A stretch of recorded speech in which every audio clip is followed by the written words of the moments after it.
Hey guys, what is going on? So today I want to go through the very basics of a squat, kind of how to get started with a barbell squat, specifically a barbell back squat. I'll talk briefly about the front squat, but common errors, ways to get started, and also just some tips and tricks that I've learned that I wish I would have known when I started. So first things first, let's talk about actually the mechanics of a squat. Most people think of the squat as just sitting down and coming up, which is pretty much the basics of it. However, I think a lot of people look at the squat and see it as a sit back and then down when it really is a straight sit down. A lot of people, especially now, they hear a lot of incorrect cues that really don't work for them, such as put your weight back in your heels, sit back, and hinge your hips back. A hip hinge is not a squat. And a lot of people hinge from the hips and break, and their upper back can't support the bar, so then they end up lean forward. You see all kind of people squat that way, they fall forward. Whenever I do heavy squats, I usually have the worst breaking point at my back or my core, which is why most of you guys, me included, literally everyone on the planet, can leg press so much heavier than they can squat, because the leg press takes out the upper back, it takes out the core, and it takes out a lot of the stability when you're really just using your legs. Our legs are super powerful, and a lot of the elite squat athletes in the world that are hitting 1,100, what's the guy, Brian Carroll, hit 1,300 pounds, they have incredible upper back strength as well as core strength and stability. So without further ado, let's talk about how to actually get into a squat.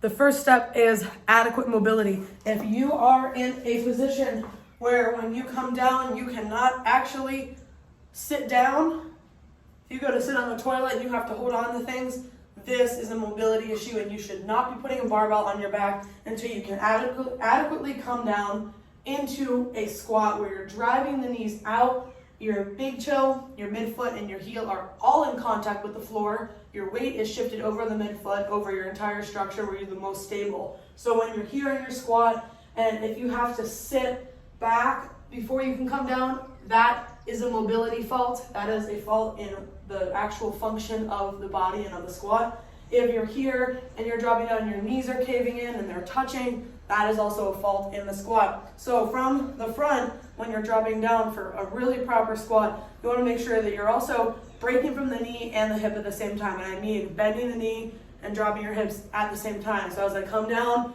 I'm in this position. From the side, you can get down to knee parallel with the hips, if not lower. If you're competing in powerlifting, you need to get that hip crease below the knee. For everybody else, getting a parallel right about here, that about does it. This is most height for a chair anyways. So that squat motion. Couple big important points about the squat. If you find yourself really folded over, we need to work on thoracic mobility, look at your hips, and it's usually not the knee, look at the ankle, which you will see with my sister later in the video. If you're in the squat and you find that you can't get depth, a lot of the times that is coming from the hip or the ankle. And if you're coming down and you feel like your knees are caving in, that's usually weakness at the hip or the ankle. So you're seeing a kind of recurring pattern here, these bigger points: thoracic mobility, ankle mobility, hip mobility, and stability, all a big factor. If you're doing a bodyweight squat and you're finding that you're shifting from one side to the other, it's coming from the hips. If you're looking at your ankles and you find that your heel's lifting up, that's usually coming from the ankles. So it's really important to address those mobility issues in those really two big areas before you actually put a bar on your back. So make sure that you're filming yourself from the side, from the front.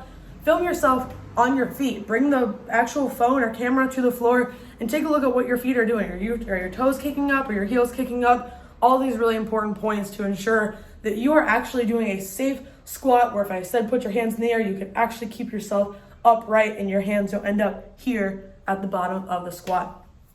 Another great tool to practice the squat is a box squat. So you'd be doing your squat onto a bench, onto a box, where you are just seeing if you're actually hitting proper depth. That's why it's really good to film your squats from the side so you can see depth or not. You'll see in some videos, I think I'm hitting depth, but I'm not quite getting to parallel. Because I compete in strongman, it's not as important to get that low, but I do want to get that low because I know I have the mobility for it. that is a dysfunction in performance on my part from my thoracic mobility, usually from a lack of breathing and bracing. So you're gonna see some of those faults there. You're gonna see when I fix it. And we're also gonna talk about something called the butt wink, which is where at the bottom of the squat, your low back basically rounds, so you kind of get in that posterior pelvic tilt at the bottom. So at the bottom of my squat, I can keep that little arch in my back. Here, you hear it, but once I get low enough, if I let it go, I start to round. You start to achieve that rounded shape. We'll talk about that. Is that dangerous? Is it not? For a lot of people, it's not. For some people, it's really discouraged. And I will reference also Squat University. Check out his page. He talks about the butt wink.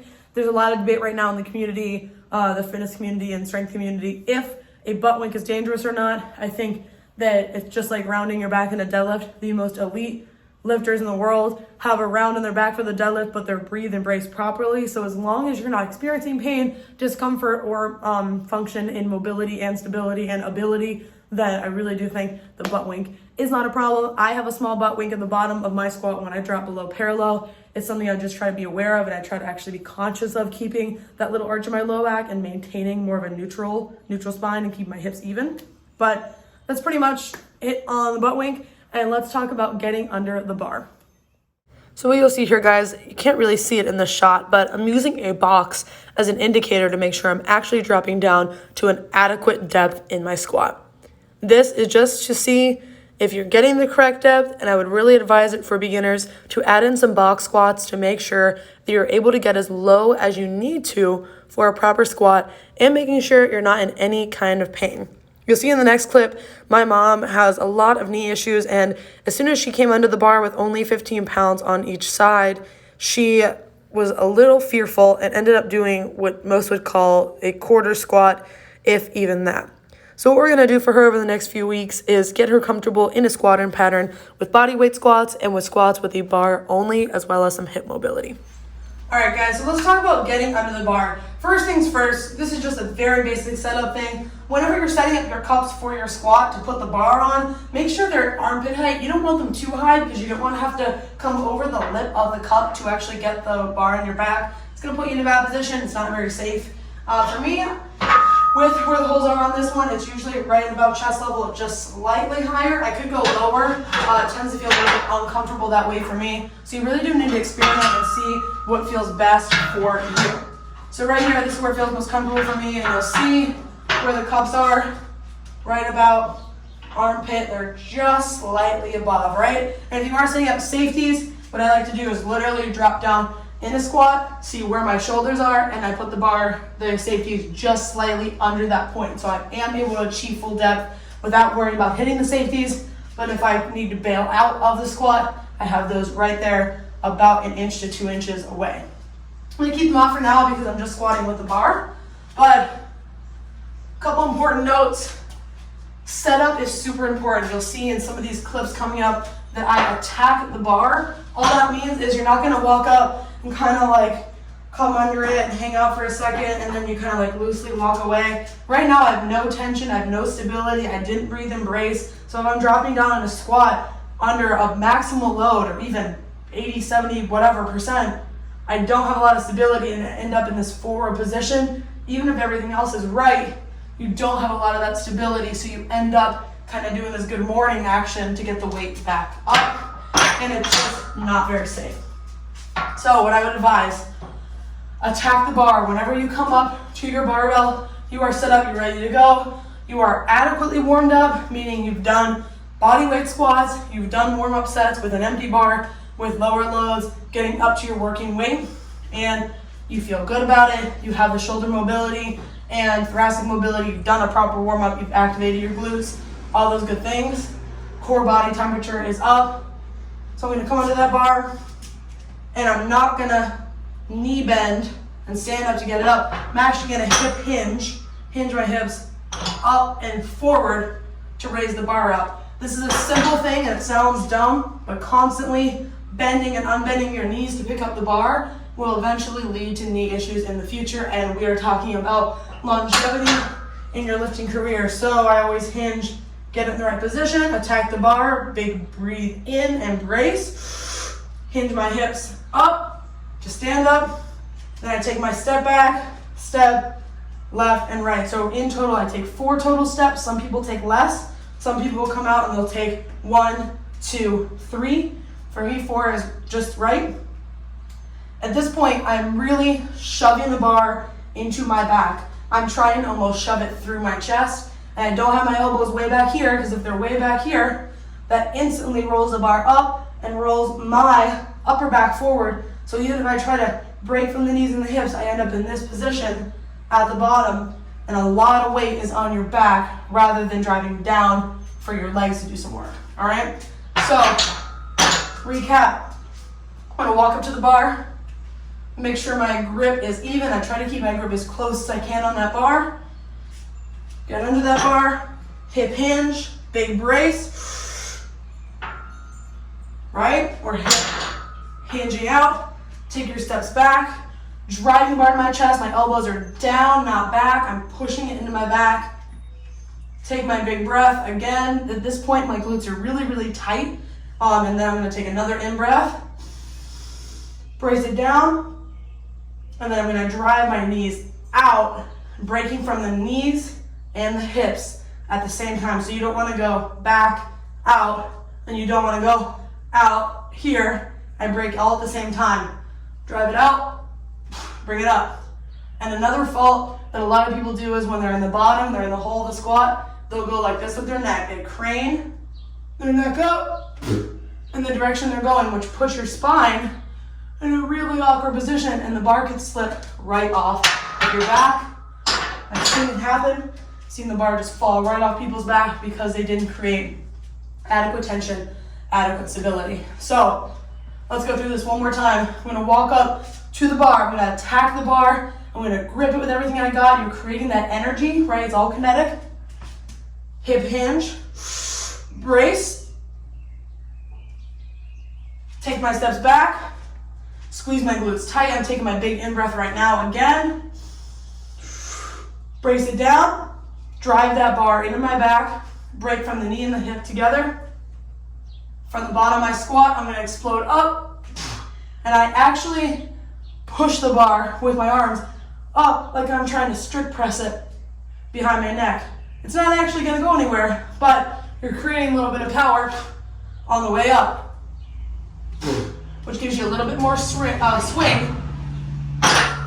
of the hole. So you're springing upwards, pushing that bar up, giving yourself as much power on the way up.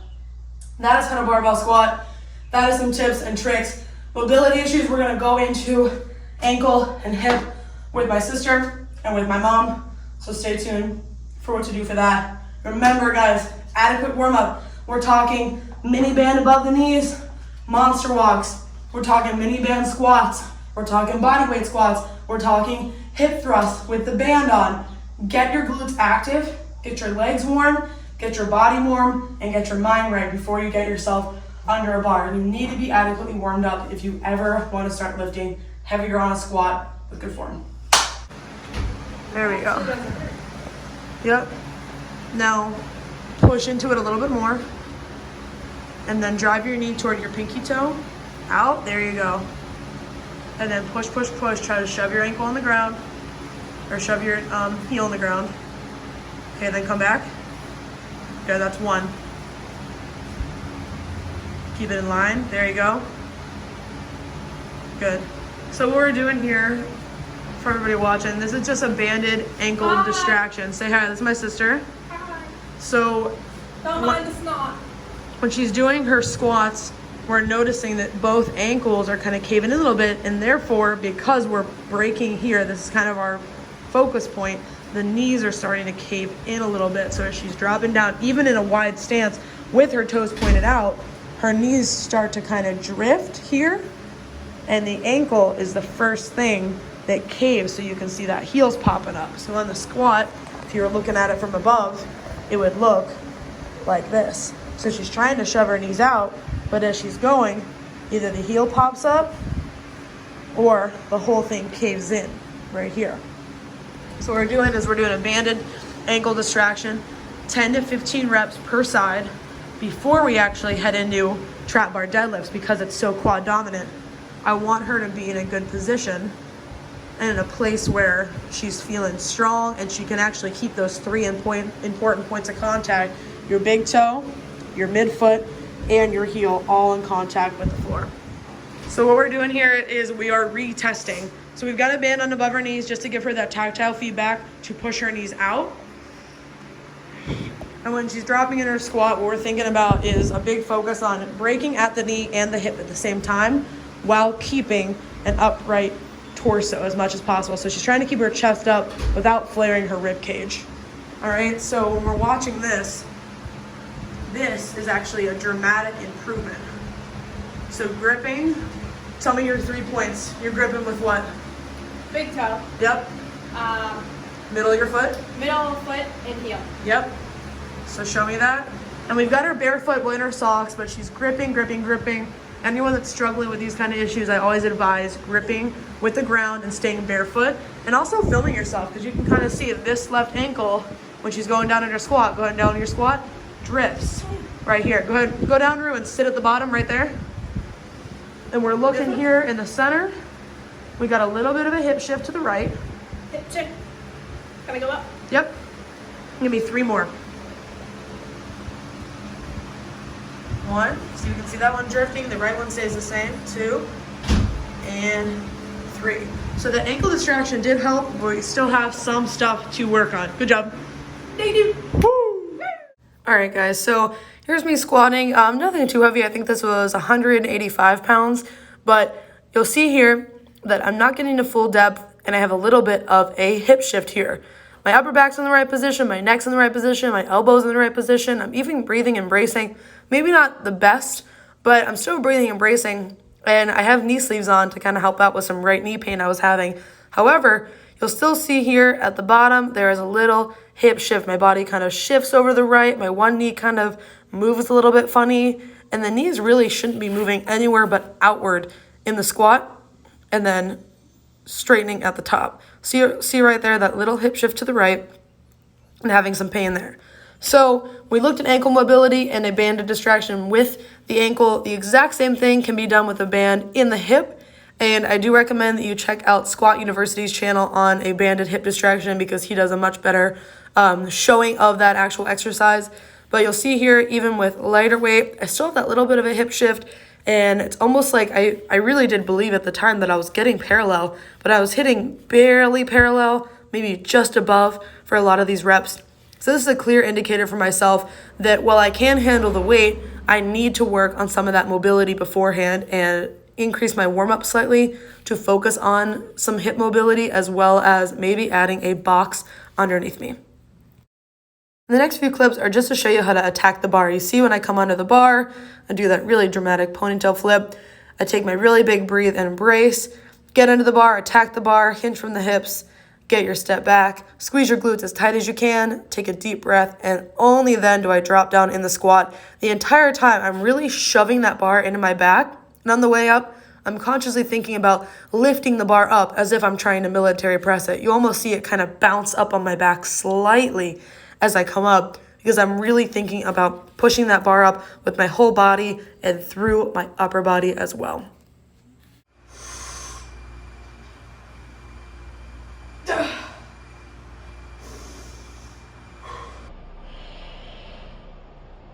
So I wanted you guys to take note of my breathe and brace. You can actually hear it on the last clip.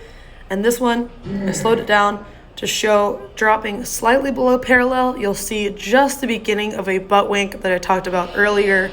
You'll see me kind of drop down and my low back start to round just a little bit at the bottom. Not a lot. It's super slight. It's a lot better than it used to be. Something to be aware of. That's why it's good to film yourself from all angles.